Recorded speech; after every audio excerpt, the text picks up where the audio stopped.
Hello दोस्तों, स्वागत है आप सभी का हमारे YouTube चैनल एग्जाम बार में। आज 3 जनवरी है और 3 जनवरी से रिलेटेड जितने भी एग्जाम के पॉइंट ऑफ व्यू से करंट अफेयर इंपॉर्टेंट है उनको हम लोग कवर करने वाले हैं।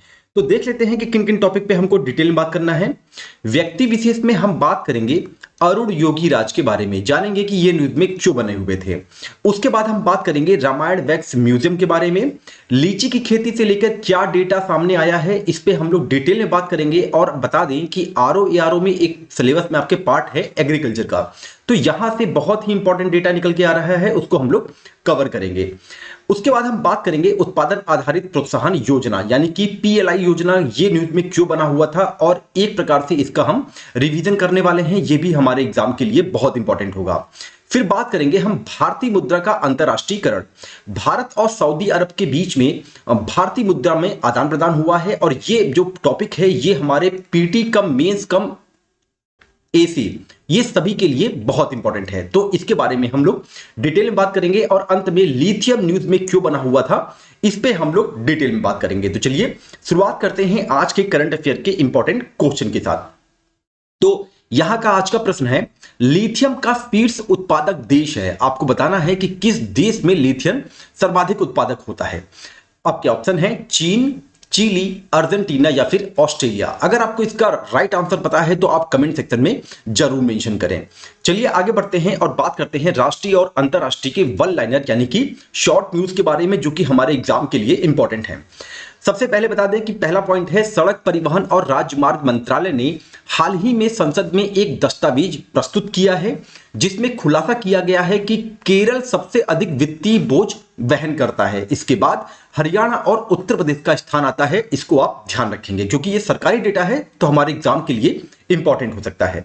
नेक्स्ट पॉइंट की बात करें, स्वास्थ्य मंत्रालय द्वारा एक महत्वपूर्ण उपलब्धि प्राप्त की गई है।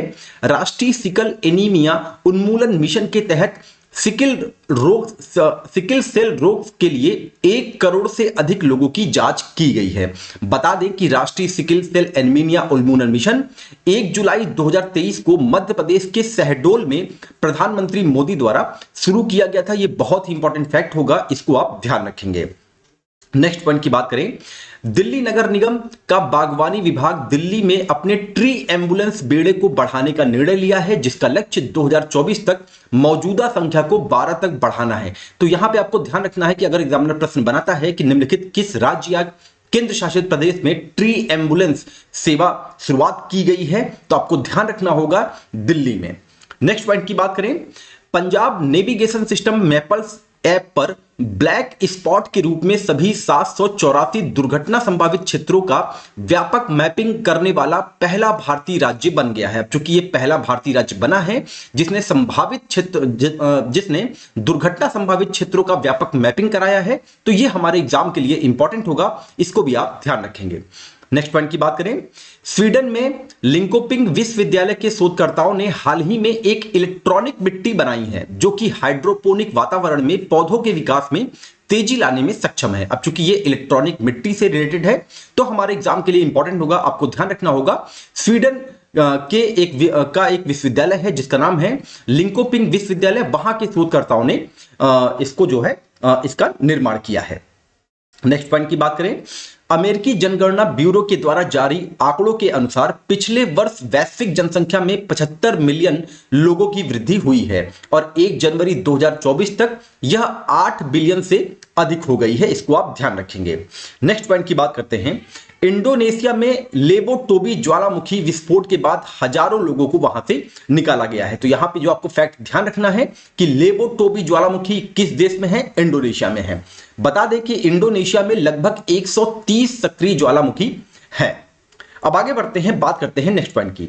हाल ही में भारतीय मूल के ब्रिटिश सिख सेना अधिकारी and physiotherapist captain Harpreet Chandi ने एकल दक्षिणी ध्रुव स्कीइंग अभियान को विश्व में सबसे तेज पूरा करने वाली पहली महिला बन गई हैं। अब चूंकि ये पहली महिला बनी हैं जो कि दक्षिणी ध्रुव स्कीइंग अभियान को सबसे तेज पूरा की हैं, तो हमारे एग्जाम के लिए इंपॉर्टेंट होंगी। इनका नाम आप ध्यान रखेंगे, कैप्टन हरप्रीत चंडी।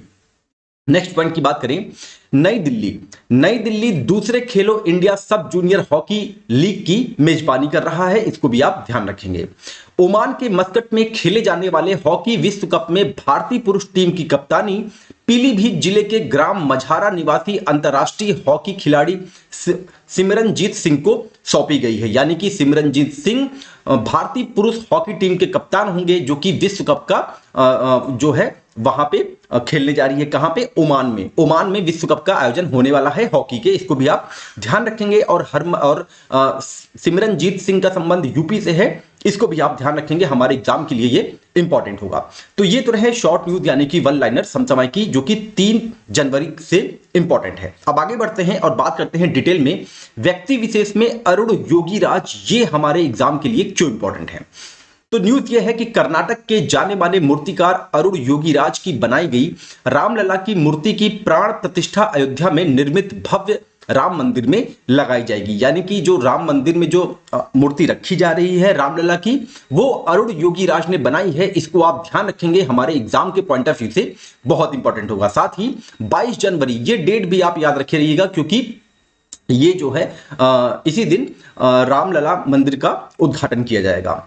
अब इसके बारे में डिटेल में बता दें कि मैसूर के प्रसिद्ध मूर्तिकारों की 5 पीढ़ियों की पारिवारिक पृष्ठभूमि वाले अरुण योगीराज वर्तमान में देश में सबसे अधिक मांग वाले मूर्तिकार हैं। इंडिया गेट पे लगी नेताजी सुभाष चंद्र बोस की 30 फीट की मूर्ति भी अरुण ने ही तराशी है। योगीराज ने केदारनाथ में स्थापित आदि शंकराचार्य की प्रतिमा का भी निर्माण किया है, इसको आप ध्यान रखेंगे। अब बात करते हैं नेक्स्ट पॉइंट की, रामायण वैक्स संग्रहालय के बारे में कि इससे रिलेटेड क्या न्यूज था। न्यूज यह है कि महाराष्ट्र, केरल और तमिलनाडु में वैक्स म्यूजियम बनाने वाले सुभाष कडल्लूर अयोध्या में रामायण वैक्स म्यूजियम बना रहे हैं और यह अप्रैल मई तक बनकर तैयार हो जाएगा। म्यूजियम में राम, सीता, हनुमान और रामायण के अन्य सभी महत्वपूर्ण पात्रों की लगभग 100 आदमकद मोम की मूर्तियों के साथ पहले फेज में राम कथा के 30-35 दृश्यों को दर्शाया जाएगा, जिसमें सीता का स्वयंवर, वनवास और लंका दहन आदि शामिल है। और इस संग्रहालय को रामायण वैक्स संग्रहालय के नाम से जाना जाएगा, इसको आप ध्यान रखे रहिएगा। ये हमारे एग्जाम के पॉइंट ऑफ व्यू से इंपॉर्टेंट हो सकता है कि रामायण वैक्स संग्रहालय कहां पे है। ये अयोध्या में है और अयोध्या इस वक्त बहुत ही ज्यादा जो है चर्चित स्थल बना हुआ है। तो इससे रिलेटेड जितने भी करंट अफेयर आते हैं आप उसको अपने नोट पॉइंट में जरूर मेंशन करिएगा। आगे बढ़ते हैं, बात करते हैं नेक्स्ट पॉइंट की, जो कि है लीची की खेती। इससे रिलेटेड क्या डेटा है। तो न्यूज यह है कि राष्ट्रीय लीची अनुसंधान केंद्र के एक अधिकारी ने हाल ही में बताया कि लीची की खेती अब व्यापक हो गई है, जिसमें पूरे भारत के 19 राज्य शामिल हैं। अब इसके बारे में, लीची के बारे में हम लोग डिटेल में बात कर लेते हैं। लीची वानस्पतिक रूप से सेपिडेंसी परिवार से संबंधित है। लीची एक उष्णकटिबंधीय फल है जो नम उपोष्णकटिबंधीय जलवायु में सबसे अच्छा पनपता है। कम ऊंचाई के लिए आदर्श रूप से उपयुक्त इसकी खेती 800 मीटर की ऊंचाई तक की जा सकती है। ये जो सारे फैक्ट हैं, ये स्टेटमेंट वाले क्वेश्चन यहां से बनाए जा सकते हैं या फिर वन लाइनर भी बन सकता है, इसको आप ध्यान रखेंगे। परंपरागत रूप से भारत में व्यावसायिक लीची की खेती उत्तर में त्रिपुरा से जम्मू कश्मीर तक, हिमालय की तलहटी में और उत्तर प्रदेश और मध्य प्रदेश के मैदानी क्षेत्रों में केंद्रित थी, जो कि अब जो है 19 राज्य में व्यापक तरीके से विस्तारित हो गई है। बता दें कि भारत विश्व स्तर पर चीन के बाद लीची का दूसरा सबसे बड़ा उत्पादक स्थान रखता है, इसको आप ध्यान रखेंगे। अब आगे बढ़ते हैं, बात करते हैं उत्पादन आधारित प्रोत्साहन योजना यानी कि PLI योजना, और ये न्यूज में क्यों बना हुआ था और एक प्रकार से इसका हम रिवीजन भी करेंगे, हमारे एग्जाम के लिए ये इंपॉर्टेंट होगा। तो न्यूज ये है कि सरकार ने ऑटोमोबाइल और ऑटोकल पुर्जों की उत्पादन आधारित प्रोत्साहन योजना PLI की समय सीमा आंशिक संशोधनों के साथ 1 वर्ष के लिए बढ़ा दी है। उत्पादन आधारित प्रोत्साहन योजना वित्त वर्ष 2023-24 से आरंभ होकर लगातार 5 वित्तीय वर्षों तक लागू रहेगी और प्रोत्साहन लाभ अगले वित्त वर्ष 2024-25 में दिया जाएगा। अब इसके बारे में हम डिटेल में जान लेते हैं। PLI योजना की कल्पना घरेलू विनिर्माण क्षमता को बढ़ाने के साथ साथ उच्च आयात प्रतिस्थापन और रोजगार सृजन के लिए किया गया था। योजना को मार्च 2020 में शुरू किया गया था, यह बहुत ही इंपॉर्टेंट होगा, इसको आप ध्यान रखे रहिएगा। इस योजना के तहत आरंभ में 3 उद्योगों को लक्षित किया गया था। अब ये 3 उद्योग कौन कौन से थे? मोबाइल और संबंध घटक विनिर्माण, विद्युत घटक विनिर्माण और चिकित्सा उपकरण। इन्हीं तीनों के लिए PLI योजना लाया गया था, लेकिन बाद में इसे 14 क्षेत्रों तक विस्तारित कर दिया गया है। इस योजना का मुख्य उद्देश्य आयात पर निर्भरता को कम करना, निर्यात में वृद्धि करना और आत्मनिर्भरता प्राप्त करना है। अब आगे बढ़ते हैं और बात करते हैं भारतीय मुद्रा का अंतरराष्ट्रीयकरण। इससे रिलेटेड क्या डेटा है, और ये जो टॉपिक है ये हमारा पीटी, मेंस और एसे तीनों के लिए बहुत ही इंपॉर्टेंट होगा, तो इसके बारे में जानना बहुत जरूरी है। तो न्यूज ये है कि भारत ने हाल ही में संयुक्त अरब अमीरात से कच्चे तेल के लिए रुपए में अपना पहला भुगतान प्राप्त किया है, जो भारतीय मुद्रा के अंतरराष्ट्रीयकरण में एक महत्वपूर्ण प्रगति का संकेत है। ये बहुत ही इंपॉर्टेंट डेटा है, इसको आप ध्यान रखेंगे। बता दें कि रुपए का अंतरराष्ट्रीयकरण एक ऐसी प्रक्रिया है जिसके अंतर्गत सीमा पार लेन देन में स्थानीय मुद्रा के उपयोग को बढ़ावा देना शामिल है। इसमें आयात और निर्यात, व्यापार के लिए रुपए को बढ़ावा देना और अन्य चालू खाता लेन देन के साथ साथ पूंजी खाता लेन देन में इसके उपयोग को प्रोत्साहित किया जाना शामिल है। अब बात करते हैं रुपए के अंतरराष्ट्रीयकरण की आवश्यकता होती क्यों है। डॉलर का वैश्विक विदेशी मुद्रा बाजार का कारोबार 88.3% हिस्सा है। उसके बाद यूरो, जापान का येन, पाउंड स्टर्लिंग का स्थान आता है। चूंकि रुपए की हिस्सेदारी मात्र 1.7% है, अतः यह स्पष्ट है कि अंतरराष्ट्रीय स्तर पर मुद्रा को बढ़ावा देने के लिए इस दिशा में अधिक ध्यान देने की आवश्यकता है। डॉलर, जो कि एक अंतरराष्ट्रीय मुद्रा है, अत्यधिक विशेषाधिकारों के अंतर्गत भुगतान संतुलन संकट से प्रतिरक्षा प्रदान करता है, क्योंकि संयुक्त राज्य अमेरिका अपने विदेशी घाटे को अपनी मुद्रा के साथ कवर कर सकता है। इसीलिए रुपए के अंतरराष्ट्रीयकरण की आवश्यकता होती है। अब रुपए के अंतरराष्ट्रीयकरण से लाभ क्या क्या होगा।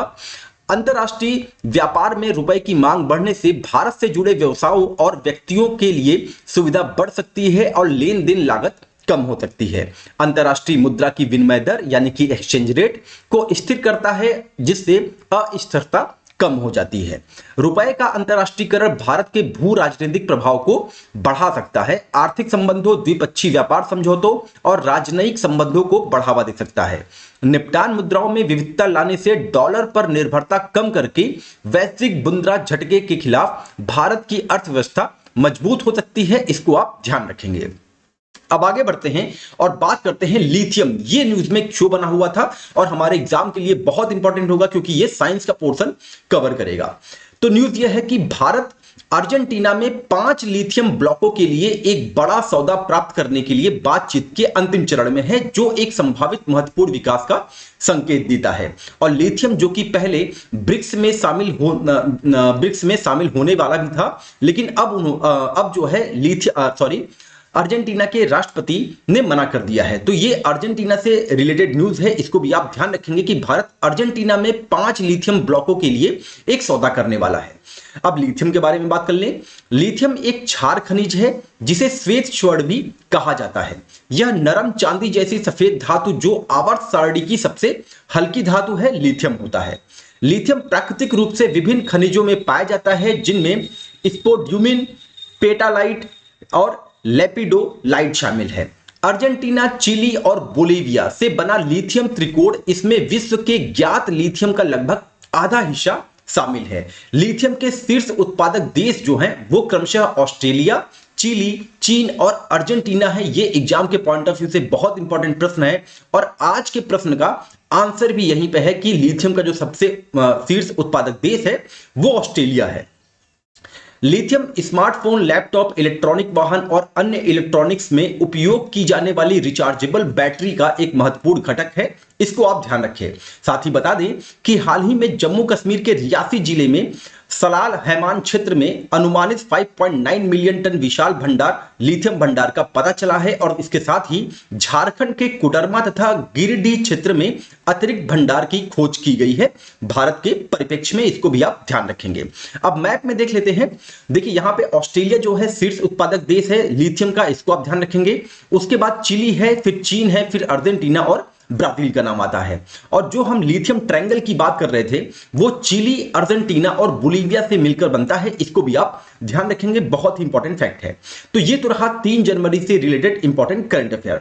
अगर ये एग्जाम के पॉइंट ऑफ व्यू से मिला हो, इंपॉर्टेंट लगा हो, तो आप हमारे यूट्यूब चैनल को अपने दोस्तों के बीच में जरूर शेयर करें। चलिए मिलते हैं अपने अगले टॉपिक के साथ, तब तक अपना ध्यान रखें। नमस्कार, जय हिंद, जय भारत।